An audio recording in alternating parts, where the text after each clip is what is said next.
我进宫第一天就被封了贵妃。圣旨下来时，我气得连摔2盏茶杯。皇上问有何不满，我冷哼一声，我爹上个朝还能站在百官之首，我还配不上个皇后了。大家好，欢迎收看达达听书。封妃圣旨下来时，我刚入住降雪轩，我没动。高公公向前一递，客气道：“娘娘请接旨吧。”我拿过圣旨，对他皮笑肉不笑：“你主子呢？”高公公吓得嘴角一抽：“娘娘，陛下在忙。”我冷了脸色，让他过来。何事？齐景出现在宫殿门口，一脸平静。我面无表情地看了他半晌，问：“贵妃是何意？”齐景站定，不怒自威的气息四散开来。他反问我：“你不满意？”嗓音仍是淡淡的，但熟悉的人都知道这是心情不好的预兆。我毫无畏惧，甚至手一扬，连带着2盏茶杯掉下，碎了一地。屋中静了片刻，空中都弥漫着紧张。我又问他：“你觉得我该满意？”齐景挥了挥手，高公公低眉顺眼地领着所有人出去。我冷哼一声，扬声说道：“若论容貌性格，不说花容月貌倾国倾城，我也是被誉为名动上京的世家千金。若论家世背景，父亲是殿阁大学士，母亲是尚书府嫡女，我排不上第一也能算前3。若是要论感情，我与你自幼长大，人人都知我俩青梅竹马，感情甚笃。我今天倒是先跟陛下问个明白，你是觉得我只配得上这个所谓的贵妃？”我狠狠地瞪着他，越说越气，眼泪直打转。我爹上朝还能站在百官之首，怎么我还配不上个皇后？齐景怒道：“放肆！”我吓得浑身一抖。是我忘了，他已经不是那个连夜翻墙来我院子送花灯的四皇子了，他如今是万人之上的帝王。看着他如今又陌生又凶狠的脸色，与记忆中温声细语的少年大相径庭，我心中一酸，眼泪簌簌而下。齐景垂眸，转着扳指，没有感情地说：“于归晚，是朕之前太过宠你了。”来人！高公公推门而入。贵妃御前失仪，禁足半月，未经朕的允许，任何人不得踏入降雪轩，每日罚抄女巡3个时辰。他挥挥衣袖，带着怒气走了。高公公看着我叹了口气，有心劝诫：“娘娘，您何苦呢？是我傻，是我当了真。皇室的人哪有什么深情？”新晋贵妃与皇上大吵一架的消息迅速传遍后宫所有角落。入夜，我靠在美人榻上，合着眼浅眠。小蝶站在一旁，轻轻地打着扇子：“娘娘，歇息吧，下去吧，把灯熄了，今晚不用守夜。”她还想说点什么，最终还是恭敬道：“是。”窗户半开着，半响，有了动静。一双指节分明的白皙手腕拉开了窗户，齐景那张脸出现在外面。我抬眸看他一眼，鼻尖里哼了声，拿起团扇往里走。他利落地翻窗进来，跟在我的身后。他不言，我不语。我停下脚步，转过身，他险些撞了上来，堪堪止步。齐景低下头，眼里全是我的影子，清澈见底。我拿着扇子点了点他的胸口，眼波流转。白天这出戏我可配合得好。他声音低沉，眸中尽是缱绻之意，小鱼儿最是聪明。我哼哼，可不敢。转身坐在椅子上，看了眼桌上的笔墨纸砚。说吧，深夜来访，有何贵干？我可是还要罚抄的人。齐景大步走过来，一把抱起我，自己坐下后把我放在腿上，从我的腰间伸出右手，拿起笔开始在纸上写，驾轻就熟地模仿着我的笔记。也对，他从小就习惯帮我做功课了。我用扇子敲敲他的手腕：“陛下这是在示好。”他的侧脸贴着我的后颈，话语落在耳边，热意缭绕：“对不起，总归还是让你受委屈了。”我淡声道：“别，不过一个后位而已。不管你和我爹在谋划什么，我配合你们就是。”我又问：“给我安排的角色是什么？”他说：“做你自己就行。”我想了想白日吵架的样子，不确定道：“宠妃，你本来不就是？”我微笑，可不敢，万一皇后罚我。他不会。我似懂非懂的哦了一声，催他写快点，不然写不完了。你想知道什么，我都告诉你。我摇头，我就只想当个混吃等死的贵妃。多谢。齐景低声笑，又喊我的名字，鱼儿。他什么都没说，却又什么都说了。夜重归于平静。禁足的日子里，我吃好喝好，睡得香香，随心所欲的晚睡晚起，跟丫鬟们荡荡秋千，躺在院子吊床上睡睡午觉，醒来看看画本，日子好不悠闲。几个贴身丫鬟小心翼翼地伺候了几日，最后小蝶被推了出来，试探道：娘娘，奴婢瞧您这几日气色不错，心情也不错。我吃了颗葡萄，还成。那您和陛下提他做什么？扫兴。那日您和陛下吵得那么厉害，奴婢们担心您伤心欲绝。怎么？担心我伤心欲绝不吃不喝？我笑着掐了掐他的脸。不用早起请安，也不用担心有人陷害，神仙日子还不快享受享受。禁足期满，我把所有罚抄整理好，派人送去了御书房，换了身漂亮裙子，梳妆打扮好，带着小蝶袅袅婷婷地向着坤宁宫走去。我去得足够晚，刚进门便先声夺人：姐姐赎罪，妹妹来晚了。皇后坐在主位，淡淡地扫我一眼：贵妃来了。屋内还坐着5个美人。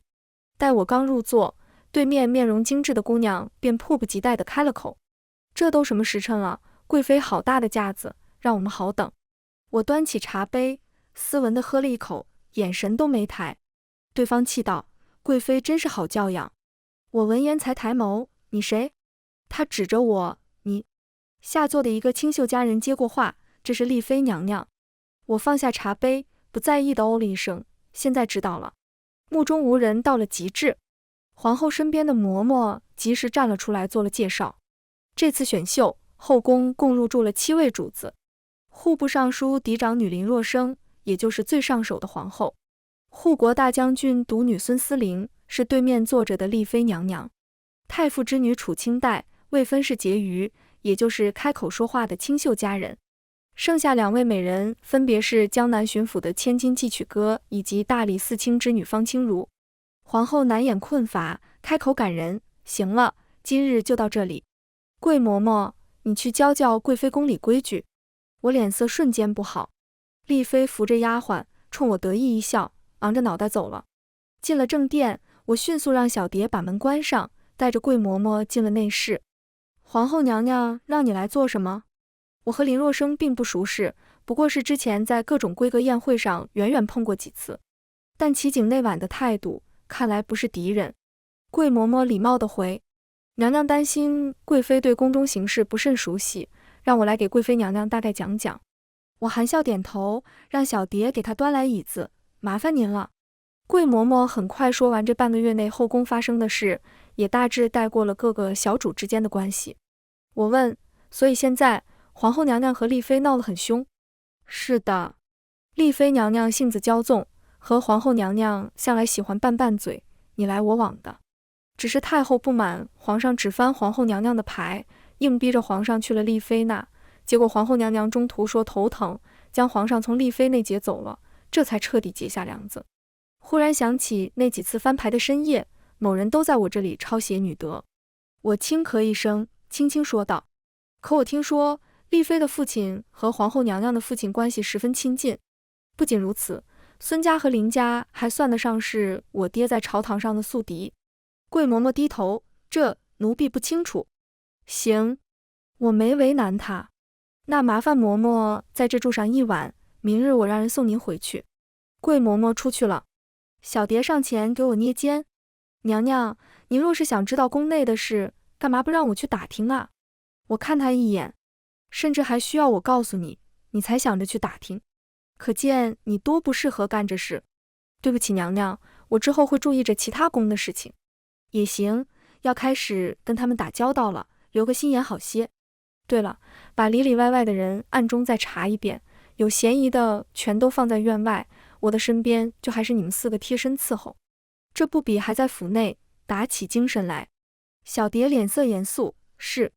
第2日，小蝶刚把贵嬷嬷送回坤宁宫，就带回了八卦消息：丽妃当众罚了方美人，正午时辰都还在公道上跪着。皇后派人将方美人送了回去。丽妃哭哭啼啼去乾清宫找皇上告状，皇上不仅安慰了丽妃，还陪着她用了晚膳，流水式的赏赐也跟着进了翊坤宫。这无疑是当众打了皇后的脸。翌日请安的时候，丽妃的尾巴都快要翘上天了，皇后娘娘依旧淡定如水，不慌不忙地接着招，又一句一句把丽妃毒死。我在一旁忍笑，忍得好生辛苦。丽妃正在气头上，立刻将战火转到我这。贵妃娘娘花容月貌，可惜陛下欣赏不到啊。不就是说我没被翻过牌吗？我看着丽妃，笑得温婉大方。丽妃妹妹也别自卑，毕竟我好看是公认的事实。你也不知道，太后作为上届宫斗冠军，怎么培养出来的这个蠢侄女。旁边的楚婕妤接话，给了台。丽妃娘娘自然也是国色天香，我们几个才是要自卑呢。丽妃立刻发了脾气，你们也配跟我比？不会说话就闭嘴。楚婕妤偃旗息鼓，和其他2个美人一样，脸色红一阵白一阵。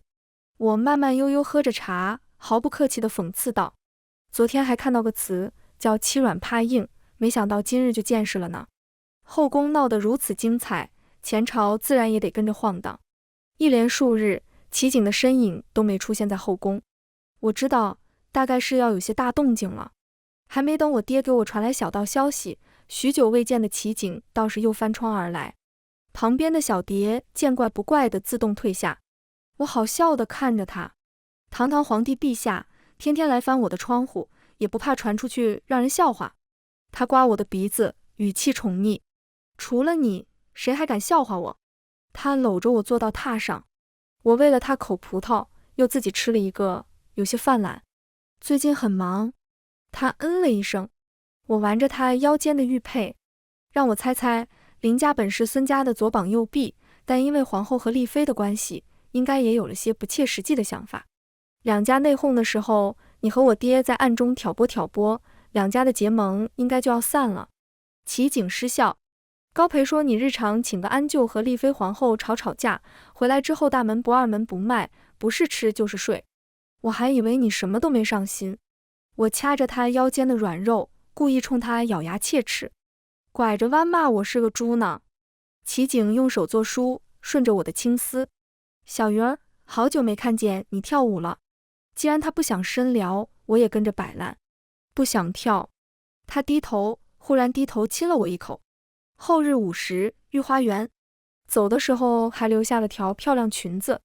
我知道，到我出场了。深秋，皇上在御花园散步时，正好遇到了翩翩起舞的贵妃娘娘。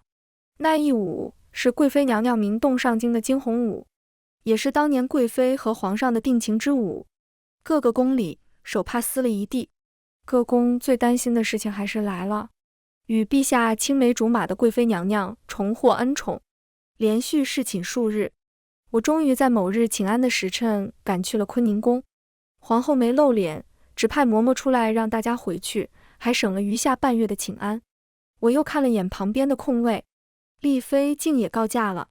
回去的中途正巧遇上盛假，齐景牵着我回了宫。林家和孙家出结果了。我进了屋就先问开口道。齐景拎起茶壶给自己倒了杯水，喝完才开口。林尚书被举报贪污军饷，证据确凿。除了林若生，其他族人全都已收监，等待候审，消息最多明日就会传出。我咽了咽口水，那皇后怎么办？自请废后。我的心猛地一跳，你同意了？齐景似是看出了我的慌张，走过来抱住我。没有，只是做给那些人看，但他之后也不会再露面了。我感受着齐景的心跳，他是不是很恨林家？不然怎么会故意挑衅孙四龄，借孙家之手打压自己的母家？半晌，齐景才说，恨也不恨。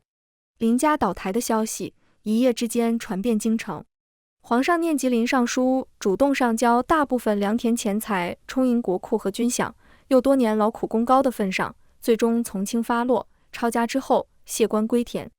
而林家嫡次女林若生品德贤淑，端庄有礼，皇上念及夫妻情分，驳回了他自请废后的要求。但林皇后还是从坤宁宫搬到了忠炫宫，自此闭门礼佛，不问世事。朝中派系很快重新洗牌。孙家举报有功，皇上龙心大悦，不仅亲自一品诰命夫人称号，还派高培多次去孙府送赏赐。一时之间，皇恩浩荡，前后8届的人快踏平了孙府的门槛。孙家的嚣张气焰比往日更甚，消息和气势自然也传到了宫里。孙思陵自然是要横着走路的，今儿去养心殿送美食，明儿在御花园去献舞，不是让楚婕妤前前后后伺候着，就是挑着方美人和季美人欺负。皇上不但不罚，反而加倍赏赐。去送美食，皇上就给他单独拨了小厨房；献了舞，皇上就赏了他宫里最贵的锦缎。直到那日，孙思陵无缘无故让丫鬟打了季美人，被皇上正面遇到。季美人还没来得及哭着告状，皇上就直接罚了季美人，亲自送丽妃回宫，以示安慰。孙思陵的尾巴当场翘上了天。大概是在其他嫔妃面前失了乐趣，孙思陵很快将注意力放到了我这里，总是明里暗里讽刺我是个只有侍寝却没有恩宠的贵妃。而楚婕妤惯来是个没脑子的，被他推着充当出头鸟。后宫嫔妃间的掐架是每日的惯例，嘴上功夫互相攻击几句也就过了。但我不是。在孙思陵带着楚婕妤再一次在我面前指桑骂槐之后，我让人当场掌了楚婕妤的嘴，没有手软，右脸立刻就红肿起来。一旁的孙美人和季美人吓得不敢吭声。孙思陵大概也是没想到这一茬，眼神颇有些呆滞。过了一会才伸出纤纤玉指，冲着我嚷嚷：“你竟然……”他的话还没说完，我就打断了他。我走到楚婕妤的旁边，蹲下，裙摆散了一地，伸手捏住她的下巴，看了又看，缓缓启唇。之前未曾细看，楚妹妹这张脸倒也是倾国倾城。她疼得满眼泪花，就是不知道要没了这张脸，陛下还会多看你2眼吗？楚婕妤吓得浑身开始颤抖，嘴里告饶：“求娘娘开恩。”俗话说打狗还得看主人，孙思陵被我的人挡在了旁边，只能瞪着眼睛冲我发火：“于归婉，你欺人太甚，我要去找陛下。”他知道我这是表面在打楚婕妤，实际上每一巴掌都落在他的脸上。太傅大人本就在前朝颇受皇上宠爱，林家倒台之后，楚孙2家交往逐渐密切。楚婕妤性子弱些，往日就爱捧着孙思陵，就连之前皇后也对他没有迁怒过丝毫。但他遇上了我，没办法，我就是喜欢挑弱的对手。我俯身在他耳边低声劝告，语气颇为友善：“你猜孙思陵到底会不会真心护你？”他浑身一僵。我微笑着起身，看向孙思陵。楚婕妤以下犯上，不懂尊卑，我这是替妹妹教训教训。陛下就在御书房，丽妃要告状的快一点，不然陛下今晚又该翻我的牌了。我可是会告状的哦。然后甩甩衣袖，正准备走的时候，又转过来，施施然丢下一句：“楚婕妤就先跪上3个时辰吧。”之后带着人潇洒离去。在此之后，孙思陵开始单方面冲我发起战争。我不接他的茬，只是转头就开始挑着理由罚楚婕妤。楚婕妤在宫里熬得艰难，楚太傅就这么一个嫡女，自然心疼得紧。孙家大概也给孙思陵递了话，他也就噤若寒蝉的安静了小段时日。他不找茬，我也乐得轻松。我正躺在美人榻上看着画本，宫女来禀皇帝又翻了我的牌。他进来的时候，我连迎接都懒得站起来。齐景淡淡道：“今日累了？”“还好，看起来没精打采，明日让贵太医给你看看。”剩下的话还没说完，又被人抱到了床上。我趁他解腰带的时候，伸腿踹了一脚。“陛下，雨露均沾啊！”他顺势拉过我的脚踝，整个人缠了上来。“行，明日就去丽妃宫里看看。”结束之后，他抱着我，心满意足地玩着我的秀发。楚家和孙家近日内讧，又加上楚婕妤在宫里的事，楚家大概是有了其他打算。我懒懒地打了个哈欠。他的打算不刚好也是陛下您的打算？齐景嘴角微勾，似笑非笑。那也是小鱼儿和岳父大人里应外合配合的好。我甚至没有力气白他一眼。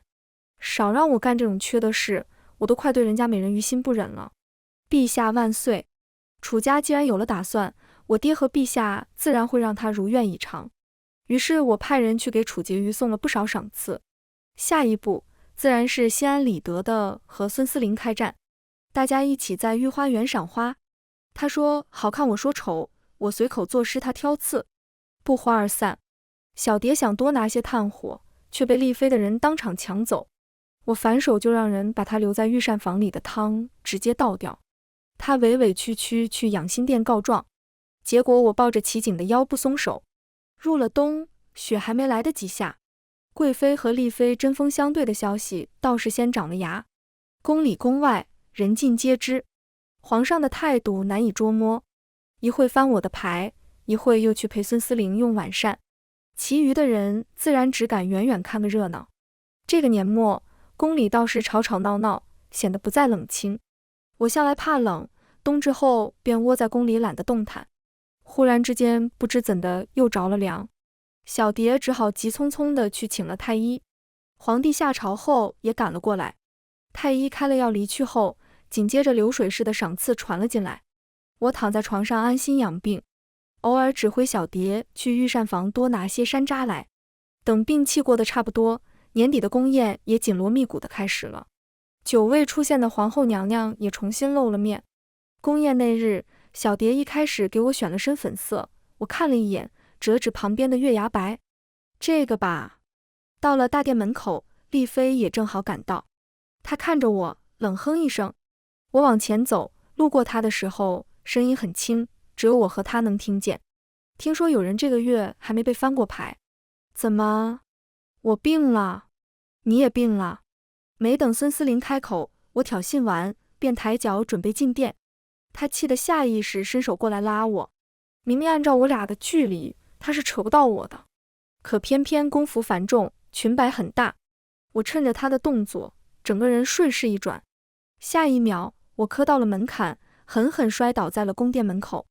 他的手还停在空中，像是推完我没来得及收回。我闭了闭眼，再睁开，眼里不可置信，开口全是哭腔：丽妃娘娘。他眨了眨眼，整个人呆滞在原地。我没。鱼儿。齐景不知从哪里冲了过来，一把抱住我，声音都嘶哑了。肚子太疼，我感觉下身不断在流血，来不及叫他的名字，我便彻底失去了意识，舌头上全是苦涩的药味，我下意识想吐，动作间感觉被人按住了手脚，我还想继续挣扎，然后猛地醒了过来。齐景坐在床边，脸色冷得像霜冻过的茄子。我想傻笑装乖，却发现浑身都很疼，连着嘴角一起。谁允许你吃药的？那我想着做戏做全套，不然。齐景是真的生气了，他从未用过那么凶的语气跟我说话。做什么全套？我没打算让你掺和进这些烟杂事中，这就是你说的要吃药调养身体，为我生一孩子，然后转身和太医商量吃药，假装流产。你知不知道当你倒在那，浑身是血，我的心里在想什么？鱼归丸，这是你想要的吗？我被他吼得愣在了原地，脑子里什么话都想不出来，然后看着他拂袖而去。良久，我才找回自己的声音。我这是做错了吗？小蝶小心翼翼地在旁边伺候着。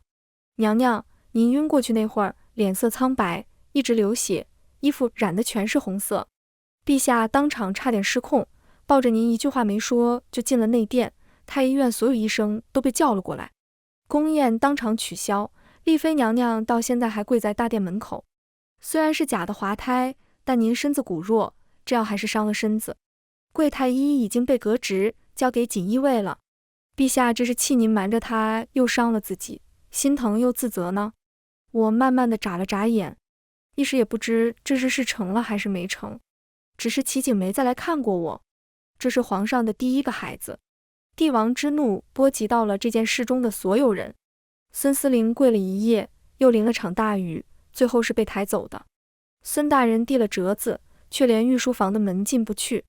与此同时，孙家各个旁系子弟纷纷落马，事情的动静闹得太大。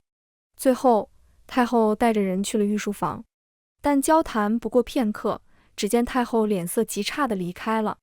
宫里宫外，所有人都心惊胆战。深夜，我闭着眼睛躺在榻上，身边突然多了道熟悉的气息，有双手无声地摸过我的脸，我的耳。对方正欲退开之时，我忽然伸手抓住了他的手腕。我睁眼和他对视。对不起。齐景脸色有些尴尬，很快又恢复自然。他由着我的动作，没动，只认真地看着我。是我没考虑到你，让你着急又担心，我很抱歉。我握着他的手腕，借力坐起来，轻轻环抱着他的脖颈。不要生我的气了，好不好？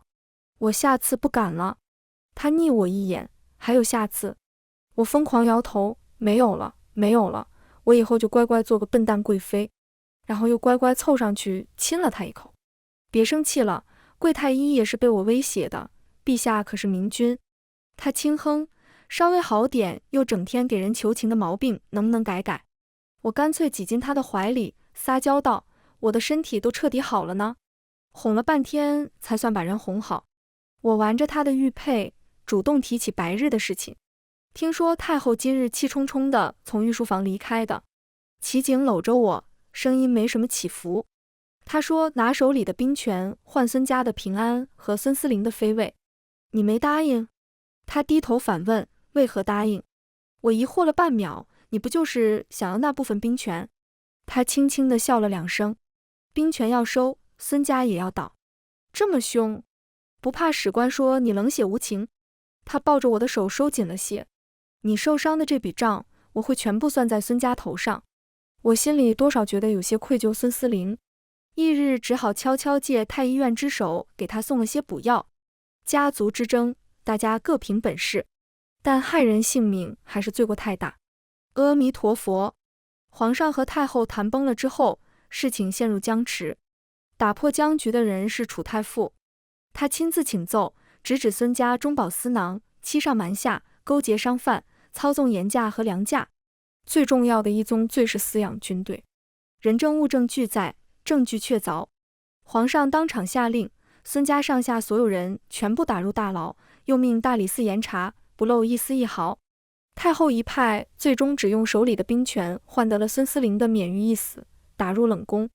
孙家算是彻底退出了朝廷，太后直接搬进了郊外的皇家寺庙，余生青灯常伴，算是成全了彼此最好的体面。孙思玲被打入冷宫后，拜他之前的嚣张所赐，人人都踩上一脚。我过去的时候，他房间里的被褥都是潮湿的。孙思玲的头发没梳，身上的衣服也脏兮兮的，整个人疯疯癫癫。来看我笑话吗？他自嘲的一笑，你如今是不是满意极了？我正想开口，又被他的话打断。可是于归婉，你不也只是个贵妃吗？我的心猛然一阵刺痛。他今天能让孙家倒，我被打入冷宫，你又怎知这不是你于家的明天？呵呵。他又冷笑一声，悲悯的眼神看着我。他若是真的爱你，怎么皇后之位给了别人？我扶着小蝶的手忽地发软，往后退了一步。你跟我一样，棋子罢了。于归婉，我等着你来跟我作伴。我突然忘了来这里的目的，抓着小蝶踉踉跄跄地出了门。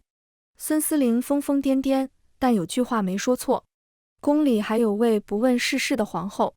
孙家牵扯的前朝之事甚广，齐景连着4、5日都歇在了前殿。我在御花园散步的时候，遇上了楚婕妤、方美人和季美人一行人，他们战战兢兢地跟我请安。我没有为难对方，还笑着搭了几句话。方美人年纪最小，她胆怯着冲我眨眨眼睛，娘娘，你笑起来真好看。我顺手给了一些赏赐，以后可以来我宫里玩，小厨房做的白玉卷味道很不错。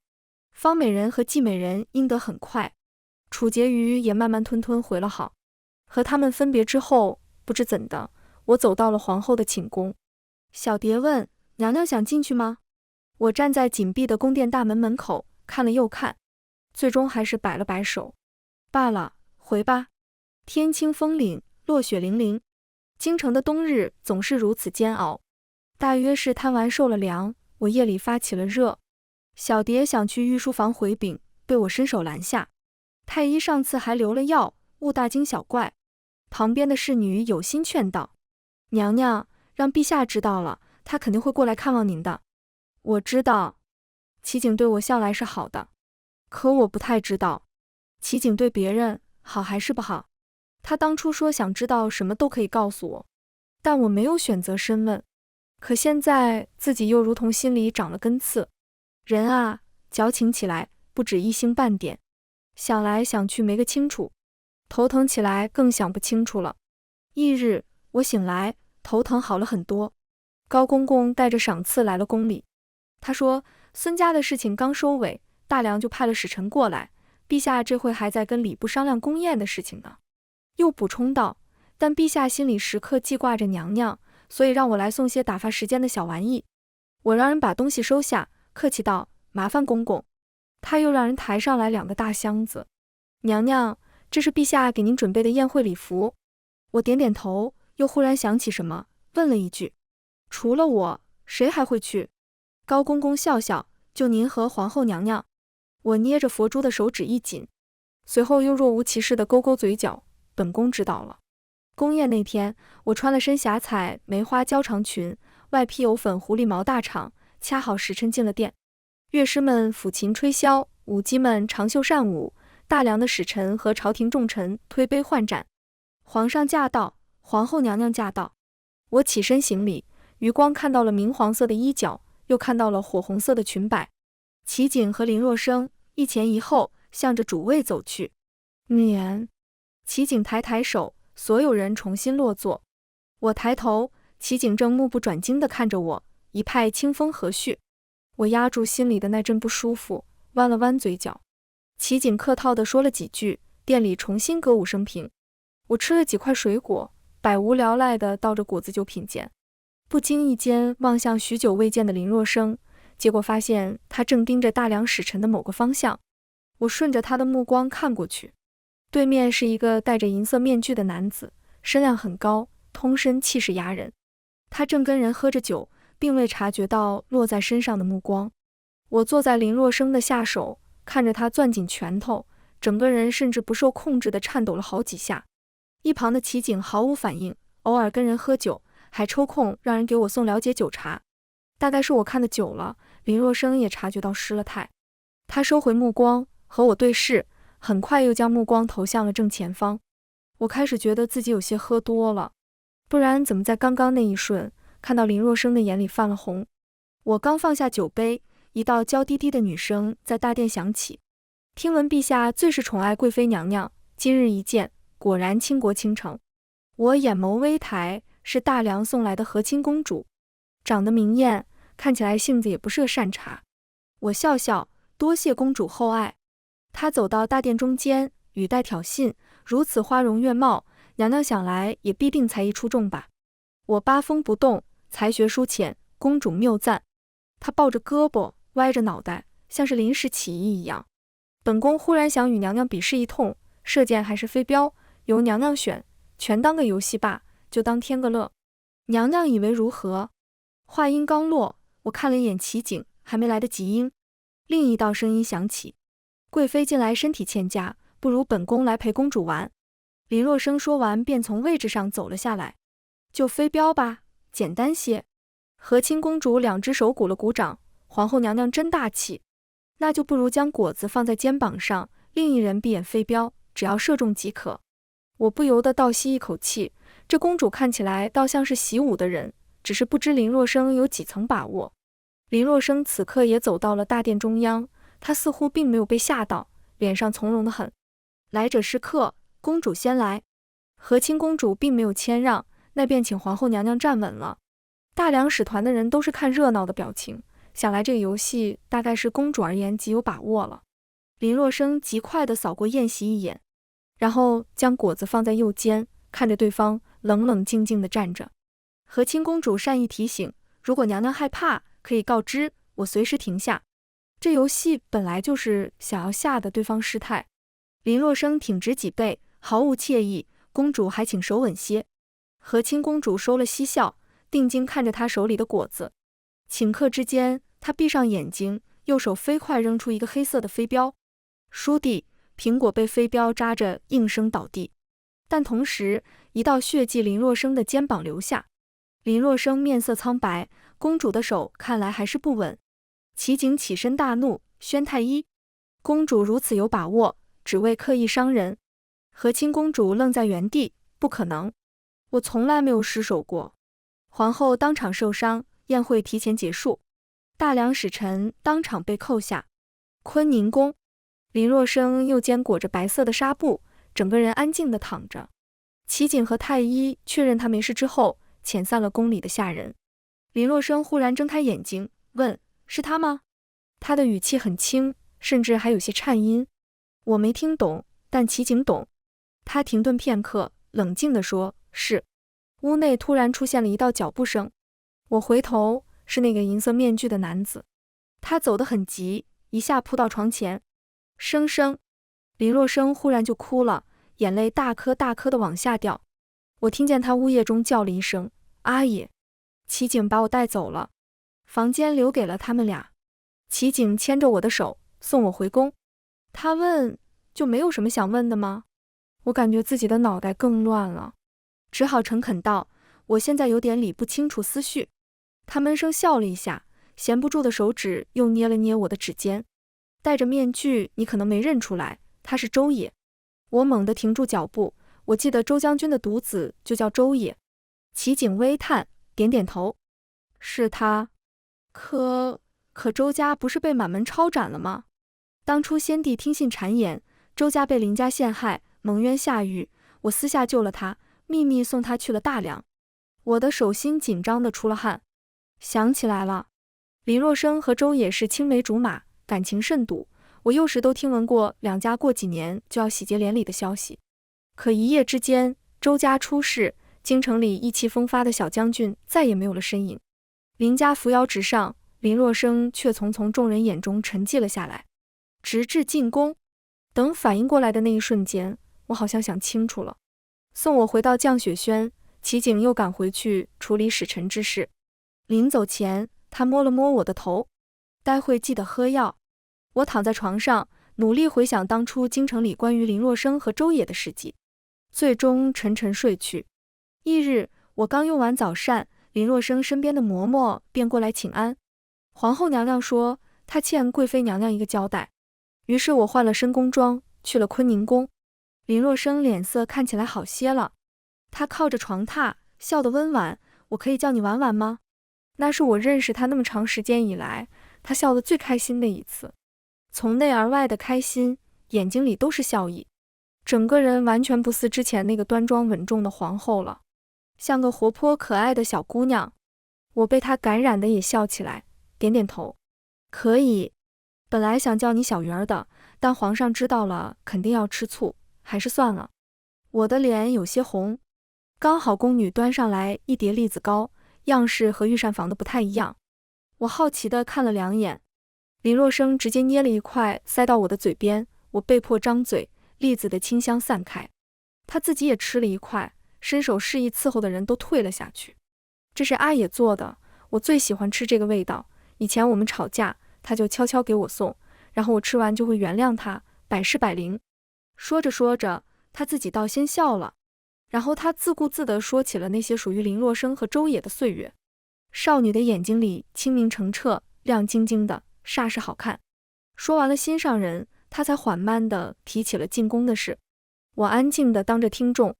我能理解林若生为何找齐景做这个交易，他想报仇，齐景想找个人当靶子。他的家族为了前程陷害了他的心上人，但他不能对自己的父母要求血债血偿，所以他选择进宫，和皇上联手，让林家垮台了。林若生说，周家死讯传来那年，我实在是不知道该怎么办，我想下去陪他的，但自尽被家里发现了，后来他们看管我得很严。我生了好长时间的病，成天醒不来，总是梦到他，直到想为他做点什么，才重新活了起来。我轻轻地抱了抱他的胳膊：你没错，林家已经倒了，不要再苛责自己。他摇摇头，情绪很崩溃：我有错的，我姓林，我天生欠他的。本来这次是我答应皇上的最后一件事，挑起大梁与我国的冲突。我原本想做完这件事我就可以去陪他了，然后我就看见他了，他来了。这些年我到底不算独活，将大哭一场的林若生哄睡着。我离开坤宁宫时，正好遇上了周野，是高公公带着人进来的。他远远行了礼，我想了想，还是开了口。他情绪有些崩溃，刚睡着。这些年，他一个人确实不易。周小将军，还请多心疼些。他看了我一眼，郑重地点了点头。我带着人回了宫里，神不见尾的齐景已经坐在榻上喝茶了。我走过去，忙完了。他搂着我的腰，把我按放在他的胸前。使臣叩下，修书大梁，割让城池。是了，西北那几座城池本就是我国领土，先帝当时为了夺嫡成功，私自与对方做了交易，做了退步。这也是齐景最大的一块心病。战争只会伤害百姓，所以齐景只想在不打仗的情况下收回城池，这才有了皇后娘娘当场被和亲公主刺伤一局，且事后查明飞镖上还带有剧毒。和亲公主的手艺当然没问题，但林若生自小跟着周爷长大，这种游戏玩得多。他看似没动，实则暗地里故意将身体迎了上去。使臣都被扣下了，事实黑白自然由我国来说。大梁这几年逐渐式微，即便知道这事是哑巴亏，大约也只能咬咬牙吃下。我玩着他的腰带，可当日那个公主明明挑衅的是我可没有林若生的本事。齐景捏着我的下巴，语气愉悦。我在他身边安排了人，本来是暗地里教他找林若生切磋，结果他现场看见了你，大约是觉得你太漂亮，临时改变了挑衅对象，但不管是谁，都会是林若生。你可真是算无一策。小鱼儿过奖。大梁的回信传了回来，愿将城池义务归原主。齐景派了支军队去和大梁交易，其中包括了周野，那也是他的最后一项任务。而自飞镖剧毒后，皇后的身体每日愈下。城池收复成功的消息传回宫里的那日，钟声也敲响了。林皇后没了。送走林若生和周野的那日，我记得天气很好。林若生抱着我，听得出来很是开心。他说，我真的要和他去江南了，过闲云野鹤的生活，实在是做梦都不敢想。我拍拍他的背，以后的日子里就只有你们俩人，好好幸福。成亲记得来个消息，我还给你添妆呢，一定要记得回来看看我们。他眼含泪花，狠狠地点着头。齐景拉过我，开口道，一路都打点过，有什么困难及时传信回来。周也应了声好，又真诚地道了声谢。是齐景救了他，也救了林若生。齐景淡淡的勾勾嘴角，挥了挥手。他们穿着便服，拎着包袱，手牵着手往前走了。那背影分明写着幸福。回去的路上，我问齐景，以后我们可以去江南找他们吗？可以。我刚开心到一半，又听见他的话，最好是快给朕生个太子，这江山早点给他。这外面还那么多人呢。我甩开他，气冲冲地往前走了，羞得满脸通红。他在后面亦步亦趋地跟着，笑得开怀。万物更新，新的一年很快到来。齐景将楚婕妤和2个美人都遣散回了家。他力压众议，宣布自此取消选秀，同时举行了隆重无比的立后大典。册封那日，他牵着我慢慢走过长长的阶梯。我轻轻回眸，那分明是我们的一生。全文完，达达听书感谢您的观看，我们下个故事再见。